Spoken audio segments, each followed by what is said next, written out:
let's start. So,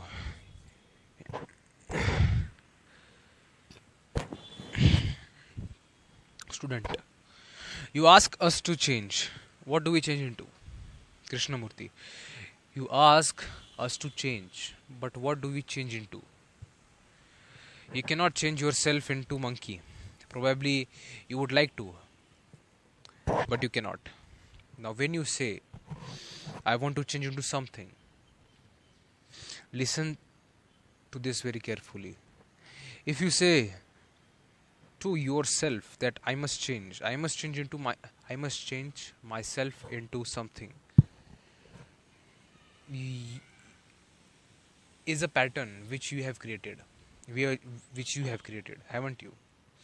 Do you see that? Look, you are violent or greedy, and you want to change yourself into a person who is not greedy. Not wanting to be greedy is another form of greed. It isn't it? So do you see?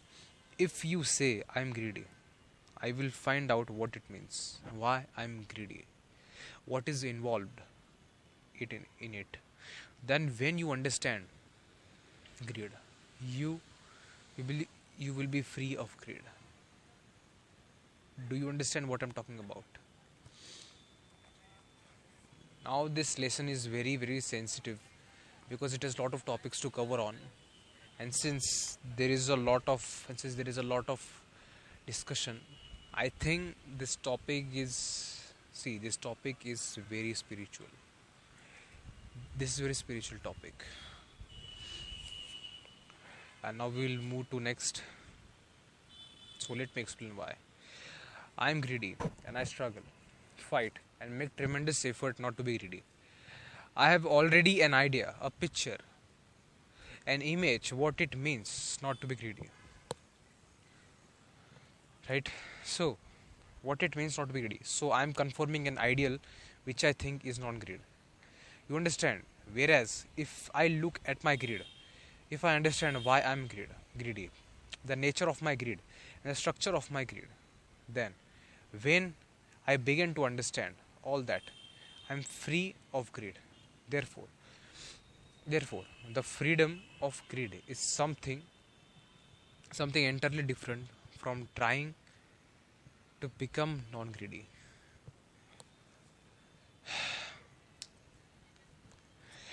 Are you understanding what I'm talking about? See, this topic is very spiritual topic, and I don't like spiritual conversation, but it has some kind of meaning in that, and that meaning is based upon total reality of now. Therefore, freedom from greed is something entirely different from trying to become non-greedy. Do you see the difference? Freedom from greed is something which is entirely different from saying that I must be great man, so I must be a non-greedy. Have you understood? I was thinking last night that I've been to this valley often now for about 40 years. People have come and gone. Trees have died and new trees have grown. Different children have come, passed, and through this school have become engineers and housewives and disappeared altogether into masses. I meet them occasionally at an airport, something in public areas, or also at a meeting. Very ordinary people.